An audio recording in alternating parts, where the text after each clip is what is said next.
ఇండియాలో మొదటి petrol bunk ఎక్కడ స్టార్ట్ అయింది? Hello guys, welcome back to Garuda vlog 7. నేను మీ దినేష్. ఈ రోజు మన వీడియోలో ఒక ఇంట్రెస్టింగ్ టాపిక్ తో మీ ముందుకైతే వచ్చాను. ఫస్ట్లీ మనము టాపిక్ లోకి వెళ్లే ముందు ఒక విషయాన్ని అయితే నేను షేర్ చేసుకోవాలనుకుంటున్నాను. మన గరుడా వ్లాగ్ 7 అన్న ఛానల్ ఇంత తక్కువ టైంలో 36,000 మెంబర్స్ సబ్స్క్రైబర్స్ తో చేరుకోవడం అనేది చాలా గొప్ప విషయంగా నేనైతే ఫీల్ అవుతున్నాను. ఇంత తక్కువ టైంలో మన ఛానల్ ఇంతలా గ్రో అవుతుందని నేను అస్సలు ఊహించలేదు. ప్రతి ఒక్కరికి థ్యాంక్స్ అండి. మన ఛానల్ ని ఎవరెవరైతే సబ్స్క్రైబ్ చేసుకున్నారో వాళ్ళకైతే పేరు పేరున థ్యాంక్స్ చెప్పాలనుకుంటున్నాను. ఇప్పట్లాగానే మీ వాల్యుబుల్ టైం ని వేస్ట్ చేయకుండా ఒక మంచి ఇన్ఫర్మేషన్ ని అందిస్తూ మన ఛానల్ అయితే ముందుకు తీసుకెళ్తానని ప్రతి ఒక్కరికి మాటిస్తున్నాను. ఓకే అండి, ఇంకా లేట్ చేయడం ఎందుకు, ఈ రోజు మన వీడియో టాపిక్ ఏంటంటే మన ఇండియాలో మొదటి పెట్రోల్ బంక్ ఎక్కడ స్టార్ట్ అయింది, అప్పుడు పెట్రోల్ ఒక లీటర్ రేట్ ఎంత ఉండేది, మెకానిజం అనేది చాలా తక్కువ యూసేజ్ లో ఉన్న 1928 అన్నటువంటి ఆ సమయంలో ఈ పెట్రోల్ ని ఎలా సర్వ్ చేశారు, అసలు 1928 లో ఏ సంస్థ ఈ పెట్రోల్ అనేది మొదటగా అమ్మడం ప్రారంభించింది అన్న విషయాలన్నిటిని, ప్రతి ఒక్క విషయాన్ని ఈ వీడియోలో అయితే ఎక్స్ప్లెయిన్ చేయడం జరిగింది. వీడియోలో ఉన్న ఇంట్రెస్టింగ్ విషయాలని మిస్ అవ్వకుండా ఉండడానికి వీడియోని స్కిప్ చేయకుండా ఎండ్ వరకు చూడండి. ఫస్ట్లీ మన ఇండియాలో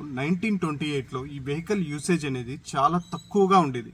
అయితే ఇక్కడ వెహికల్స్ అనేది ఎక్కువ అవైలబుల్ లేకపోవడం వల్ల ఇక్కడ ఫ్యూయల్ డిమాండ్ అనేది కూడా చాలా తక్కువే ఉండేది. ఇక్కడ ఒక మీకు డౌట్ రావచ్చు, ఈ fuel based engine cars made అవ్వక ముందు ఎటువంటి కార్స్ ని వాడేవారు అన్న అనుమానం నాకు కూడా ఉంది. ఫ్యూయల్ బేస్డ్ ఇంజిన్ కార్స్ తయారవ్వక ముందు స్టీమ్ బేస్డ్ కార్స్ అనేవి ఉండేటువంటి. ఈ ఫ్యూయల్ యూజ్డ్ ఇంజిన్ కార్స్ తయారైన తర్వాత ఈ స్టీమ్ కార్స్ అన్ని కనుమరుగైపోయాయి. ఈ ఫ్యూయల్ బేస్డ్ ఇంజిన్ కార్స్ వచ్చిన తర్వాత 1928 తర్వాత ఎంటైర్ ఇండియాలో సమ్ థౌజండ్స్ ఆఫ్ కార్స్ మాత్రమే యాక్షన్ లో ఉన్నాయంట.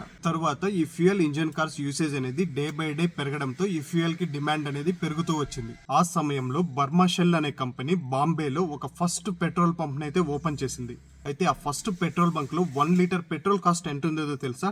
Which is more than 100 rupees today. 12 పైసా. అప్పట్లో 12 పైసలు అంటే ప్రెసెంట్ ఉన్నటువంటి రూపీ వాల్యూలో 100 రూపాయల కంటే ఎక్కువ అన్నమాట. దీన్ని బట్టి మనకు అర్థమవుతుంది 1928 లో ఈ వాల్యూని బట్టి అర్థం చేసుకోవచ్చు అప్పట్లో ఎంత రిచ్ పర్సన్స్ మాత్రమే ఈ యొక్క కార్స్ ని, ఈ ఫ్యూయల్ ని ఆఫర్ చేసుకునే వాళ్ళు. ఈ బర్మా షెల్ అనే పెట్రోల్ పంప్ కూడా చాలా ఛాలెంజెస్ అయితే ఫేస్ చేసిందట. ఈ 1928 లో ఎస్టాబ్లిష్ అయిన ఈ పెట్రోల్ బంక్ లో ఉన్నటువంటి పెట్రోల్ పంప్ కూడా ఈ బోర్ పంప్ ఉంటది కదా, సేమ్ ఆ టైప్ లో ఉండేదట.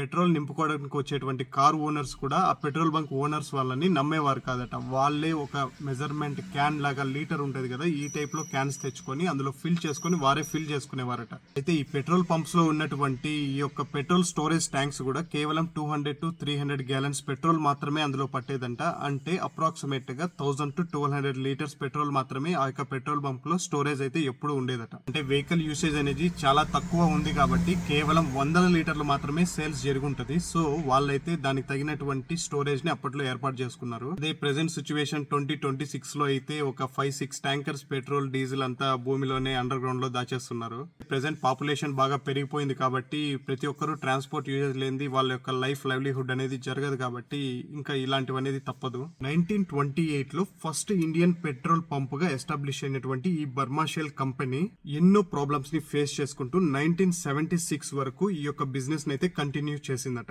1976 తర్వాత ఈ యొక్క Burmah Shell company network and assets ని ఇండియన్ గవర్నమెంట్ అక్వైర్ చేసుకుని BPCL అని రీనేమ్ చేసింది. ఈ BPCL అంటే ప్రెసెంట్ మనం ఏ స్ట్రీట్ లో చూసినా ఉన్నటువంటి భారత్ పెట్రోలియం కార్పొరేషన్ లిమిటెడ్. 1976 లో స్టార్ట్ అయినటువంటి BPCL జర్నీ ప్రెసెంట్ 2025 కల్లా దీని యొక్క revenue more than 5 lakh crores country కోసం రెవెన్యూ జనరేట్ చేస్తున్న ఇండస్ట్రీగా నిలిచింది. ఈ విధంగా 1928 లో స్టార్ట్ అయినటువంటి పెట్రోల్ పంప్ జర్నీ ప్రెసెంట్ మనం పెట్రోల్ కోసం క్యూ లైన్ లో నిలబడే స్టేజ్ కి తీసుకొచ్చింది. వీడియోలో మనం చెప్పిన విషయాలు చాలా మందికి తెలియని విషయం అని నేనైతే భావిస్తున్నాను. నేనైతే ఈ విషయాన్ని ఫస్ట్ టైం స్టడీ చేసి తెలుసుకున్నాను. ఈ వీడియోలోని ఇన్ఫర్మేషన్ మీకు కూడా తెలియజేయడానికి ఈ వీడియోనైతే మనం చేయడం జరిగింది. ఈ వీడియో మీకు నచ్చినట్లయితే మన గరుడా వ్లాగ్ 7 అనే యూట్యూబ్ ఛానల్ ని లైక్ చేసి సబ్స్క్రైబ్ చేయడం మర్చిపోకండి. అలాగే వీడియో నుంచి వెళ్లే ముందు ప్రెసెంట్ మన ఇండియన్ గవర్నమెంట్ ఈ యొక్క పెట్రోల్ కి ఆల్టర్నేటివ్ గా E20 పెట్రోల్ అయితే తీసుకొచ్చింది కదా.